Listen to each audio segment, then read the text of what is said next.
No artigo 23, recomenda-se que a administração municipal estabeleça mecanismos adequados de acesso a informações de segurança dos dados e de preservação do histórico e da integridade das informações, observando as exigências legais. Nesse artigo especificamente, a gente está apresentando a necessidade da segurança e da integralidade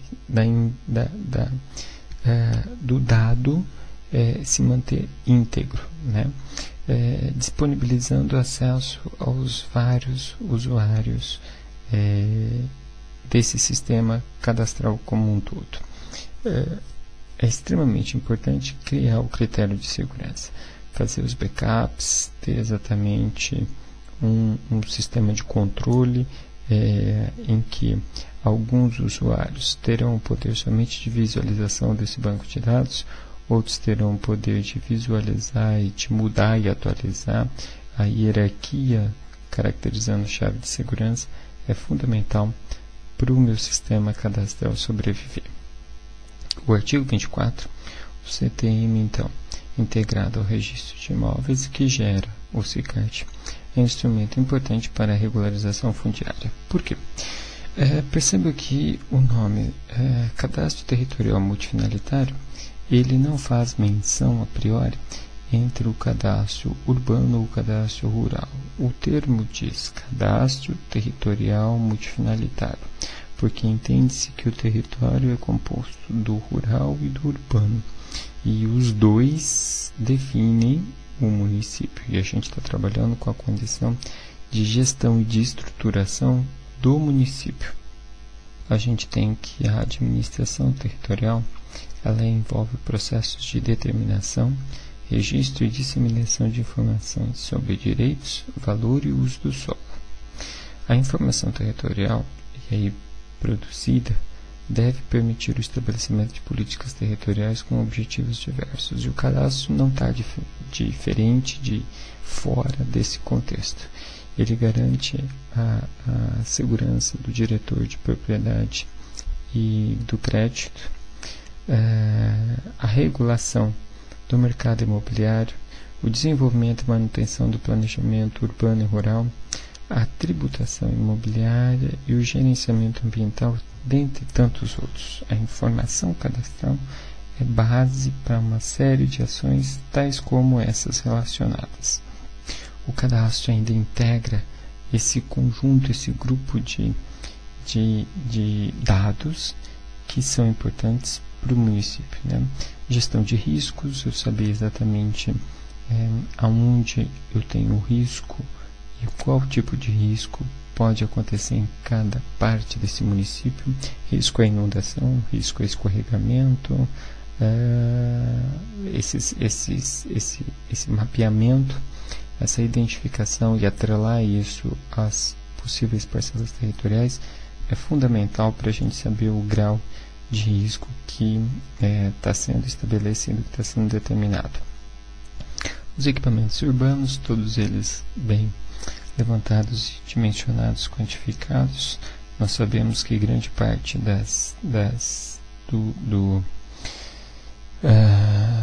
terras, do que o poder público tem como propriedade, grande parte disso é desconhecido dentro dos seus limites e dentro da sua caracterização legal.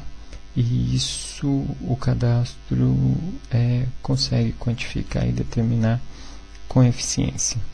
O cadastro então vai apoiar as políticas e planos de projetos, a regulamentação e demarcação de todas as áreas segundo os temas de interesse, diagnósticos de elaboração, planta de valor genérico, uma série de outras demandas dentro do contexto multifinalitário se faz a partir do dado cadastral.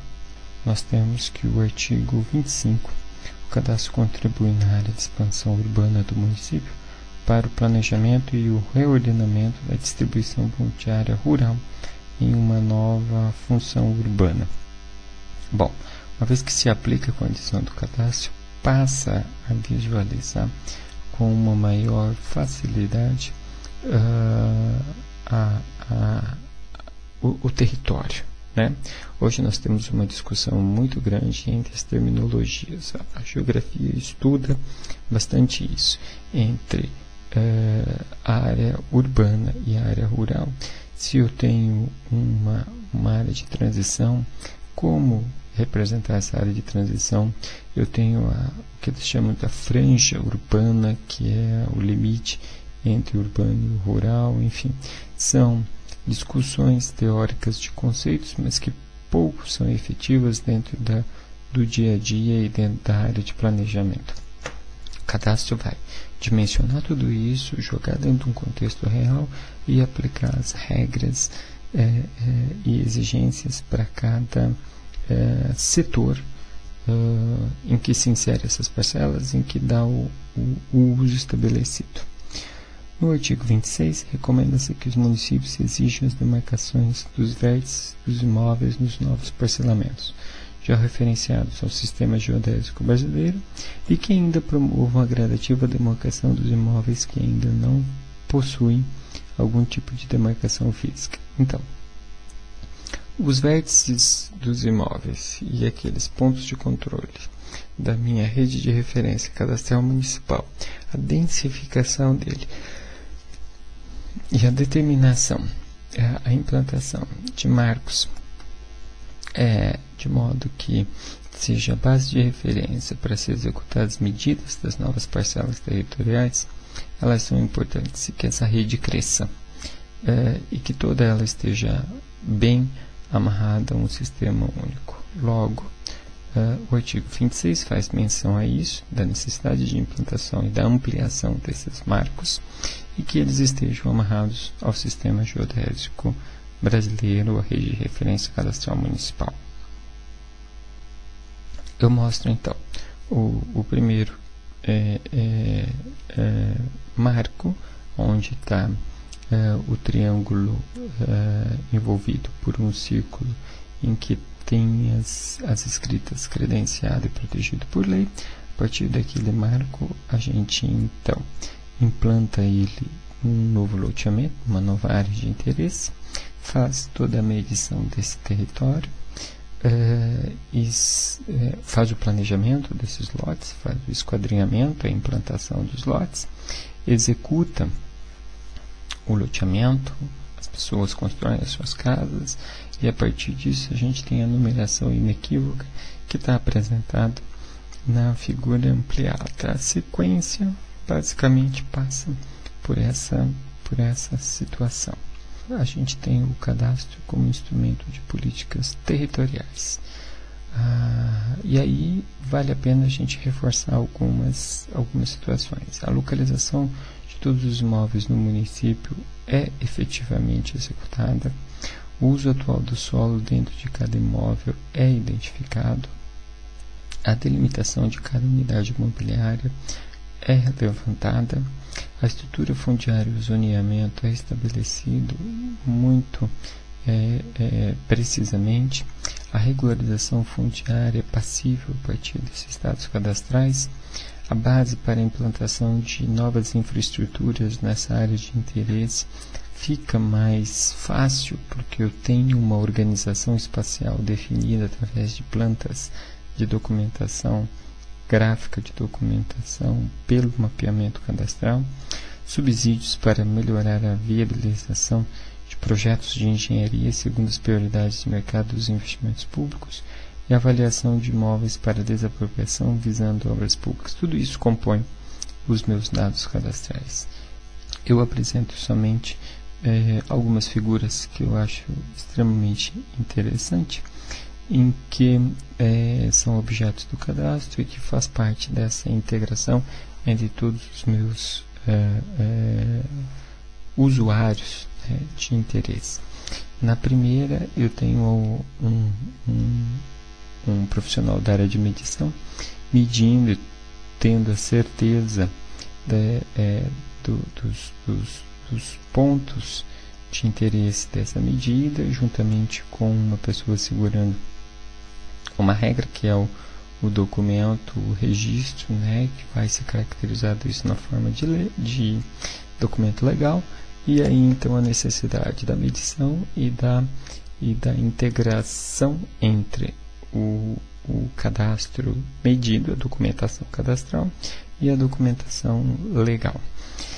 Na segunda situação, também eu vou a proposição a divisão de uma parcela territorial, e a pessoa ela põe a parcela à venda, mas entretanto ela apresenta um documento oficial de que ela é proprietária e que eu tenho a certeza de que o que eu estou comprando é justo, é correto e tem exatamente aquele direito garantido.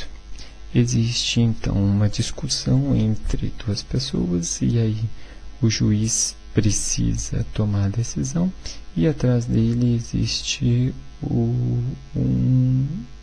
agrimensor, uma pessoa da área de medição, que apresenta um relatório técnico de apoio a esse juiz nessa tomada de decisão.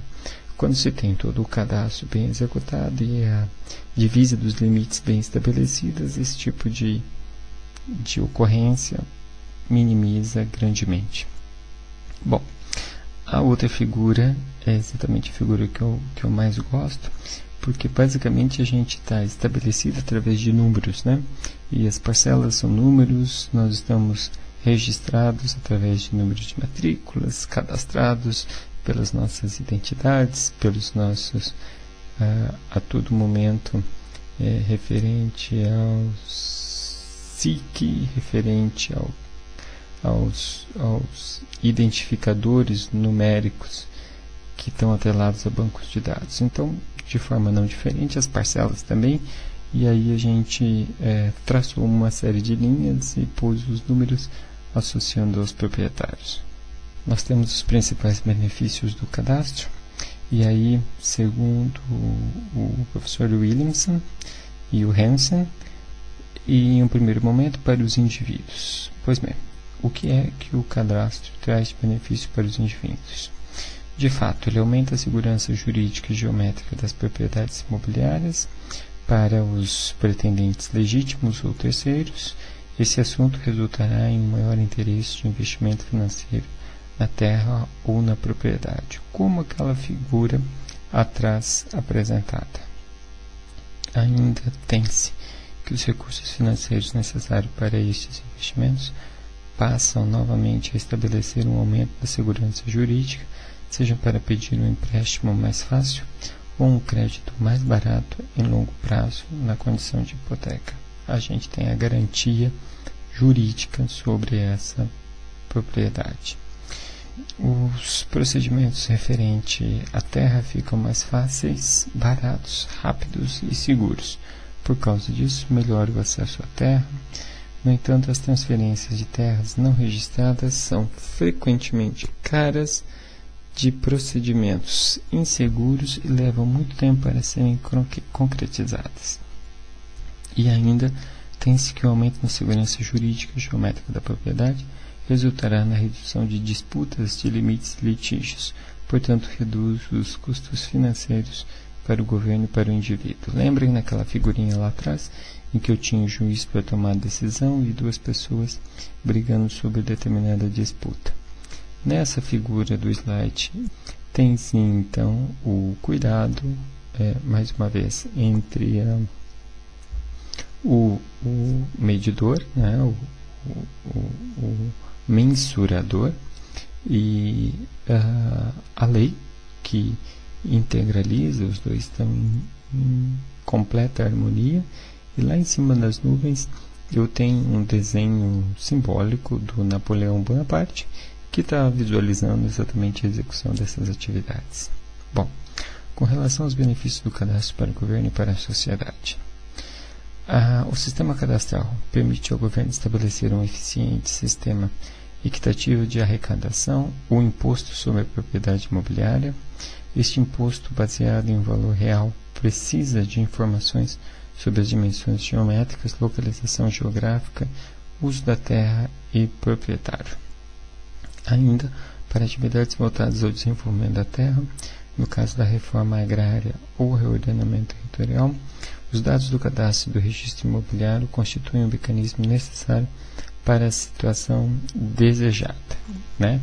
Bom, uma vez que eu tenho toda a informação cadastral efetiva e atualizada, a condição de tributação passa a ser justa, né? A situação equitativa, paga-se mais quem tem mais, paga-se menos quem tem menos, é estabelecida dentro de critérios de justiça social.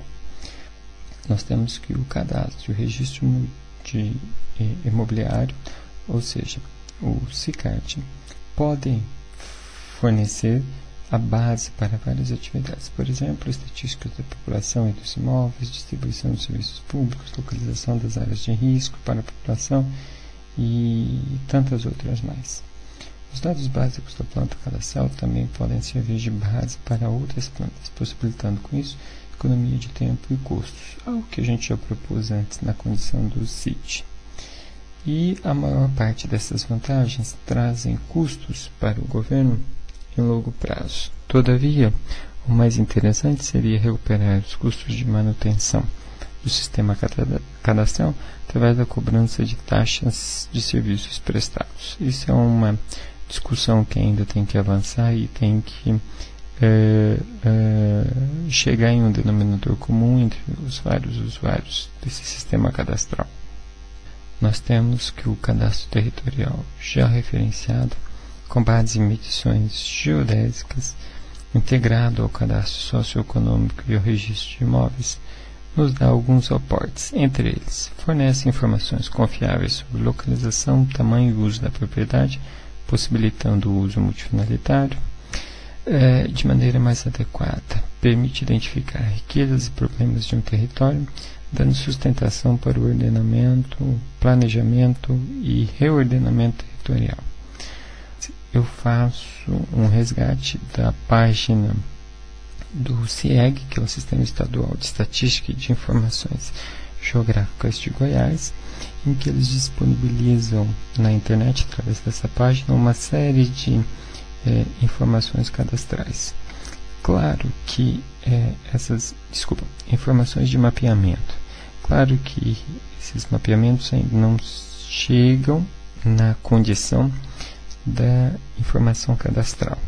Entretanto, eu tenho uma série de dados, e que são dados temáticos, e que são representados dentro de um sistema de geoprocessamento em que eu consigo dar zoom, em que eu consigo visualizar uma série de informações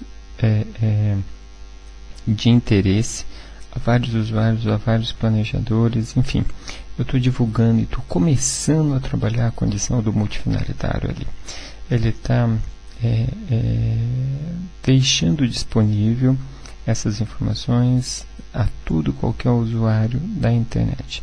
Percebo que a gente tem mapas geológicos, mapa geomorfológico, carta imagem, declividade, psometria, mapas municipal, e que ainda está integrando esse SIG, SEGPlan, SIG, SGM, AGTOP, CEAGRO, SECTEX, SANEAGRO, uma série de instituições públicas e privadas que compõem esse conjunto de usuários do sistema, o que é ótimo, né? É um início de trabalho, ainda com informações, com dados cartográficos mais generalistas, em escala menor, mas que aos poucos vai migrando para uma escala maior e de mais detalhamento, em que as informações do cadastro vão sendo implantadas. Mais uma vez, eu resgato a condição da multifinalidade dentro de um princípio de organização. Essa organização ela passa a ser estabelecida dentro de um decreto, e aí o decreto 6666 de 2008, que estabelece e institui a infraestrutura nacional dos dados espaciais, parece ser o mais apropriado possível. A gente tem exatamente qual é a definição e a função da INDE, e ela tem como objeto, né, como função máxima, estabelecer um conjunto de políticas, padrões, normas e procedimentos sobre os quais organizações e tecnologias interagem para promover o uso, a administração e a produção mais eficientes de dados geoespaciais. E isso vai permitir a integralização dos N usuários dos dados geoespaciais e, obviamente, dos dados cadastrais. Os dados geoespaciais produzidos pela INDE comporão uma base cartográfica digital incorporada ao Sistema Cartográfico Nacional, estruturados em categorias básicas e temáticas e validados para o uso em sistemas de informações geográficas, que possibilitará o cruzamento de vários níveis de informações para consultas, análises espaciais e geração de produtos cartográficos para diversos fins, tanto para aplicação civil quanto militares. Nesse parágrafo especificamente, a gente tem um resumo de tudo aquilo que nós desejamos, né? Um sistema cartográfico com dados geoespaciais que sejam únicos, estabelecidos, sistematizados e disponíveis para todos os meus usuários.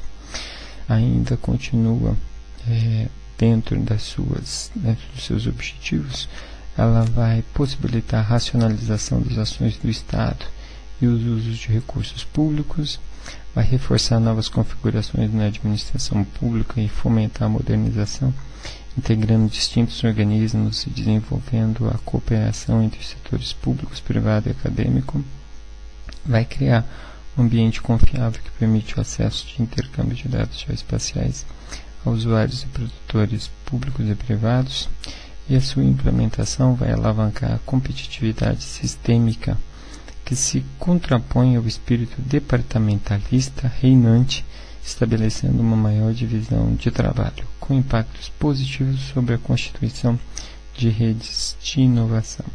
Bom, a INDE, então, ela é um instrumento que deve ser apropriado pelos municípios e que devem estabelecer a sua implantação de cartografia e de sistematização dos dados geoespaciais, subsidiados, pautados no que regulamenta, no que orienta a INDE como um todo, para que haja uma conversa entre os vários setores dessa comunidade, e não só desse município, como também com outros municípios, ou ainda com o governo do Estado e o governo federal.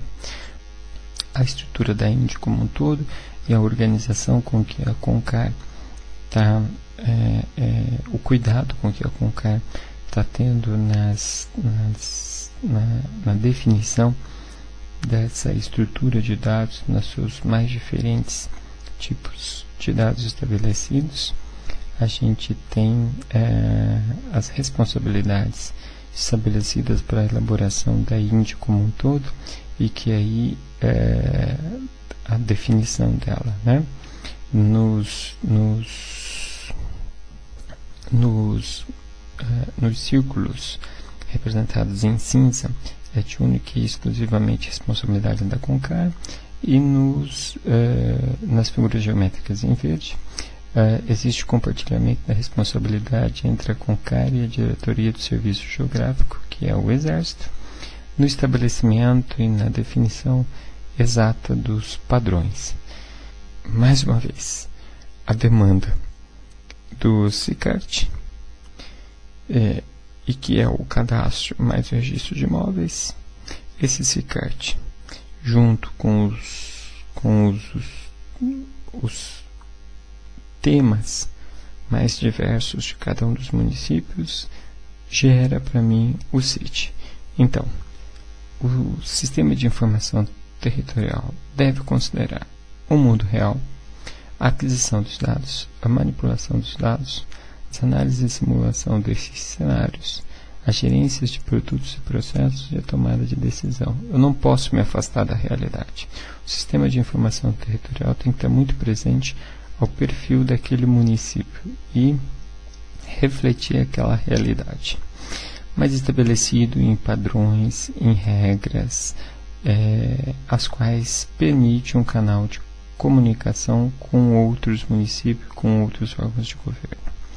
Mais uma vez, eu gostaria de reforçar que tudo que foi comentado a respeito dos dados cadastrais ou dos dados temáticos, sempre teve o aporte, ou sempre teve uma certa conotação voltada a sistemas de informação geográfica, em que a gente trabalha uma imensidão de dados geoespaciais, e para se manipular todos esses dados, obviamente, faz necessário um aporte tecnológico, um aporte computacional. Entretanto, a realidade de N municípios brasileiros foge à condição do uso dos sistemas de informação geográfica. A gente não tem técnicos capacitados o suficientes para utilizar esses sistemas, ou ainda infraestrutura econômica para se implantar um sistema de gestão espacial, de gestão cadastral pautado na infraestrutura tecnológica. Isso significa que o município não necessariamente precisa abrir mão de toda a condição do cadastro e da organização espacial, simplesmente porque ele não tem computador disponível. A ideia é que também haja a gerência desse território pelo meio analógico. E aí, então, o município deve ser suficientemente criativo para poder estabelecer uma organização dos dados cadastrais dentro do conceito analógico. O digital, obviamente, facilita e dá uma margem de velocidade, de ganho de velocidade na execução das atividades, mas ele não inviabiliza o procedimento analógico. Cada município tem que conhecer a sua realidade e fazer as adaptações. O que nós temos de muito importante é que as regras estão começando a ser estabelecidas, os guias, as normas e os cadernos técnicos para a execução de cada uma das atividades estão sendo gerados. A partir disso, então, dentro do meio analógico ou do meio digital, cada município vai verificar exatamente como ele se enquadra e fazer a sua gestão de dado cadastral. Mais uma vez, a gente apresenta ali a gestão integrada entre todos e os vários usuários, e a necessidade de que se conheça o território. Ainda peguei como referência o SIG da Fiocruz, porque é extremamente importante que a situação do cadastro também integre, por exemplo, com o Departamento de Saúde e com N outros departamentos que passam a ser importantes para a gestão desse território. A gente volta naquela última figura do capítulo 3, e que eu também apresentava a necessidade da vinculação, do reconhecimento da rede geodésica, da cartografia do cadastral, do nível cadastral de informação vinculado ao registro de imóveis, tendo uma chave de ligação, e aí, então a prefeitura gerindo todos esses dados, e no último nível ali a situação multifinalitária, em que todos os meus usuários tenham perfeito acesso a esses dados e a perfeita confiabilidade sobre esses dados. Essa é um ponto de vista extremamente importante dentro do cadastro, que ele tenha a repercussão multifinalitária, senão pouco ele vai ser efetivo para esse município. Eu agradeço a atenção de todo mundo e me coloco à disposição para tirar as dúvidas necessárias. Muito obrigado e até a próxima.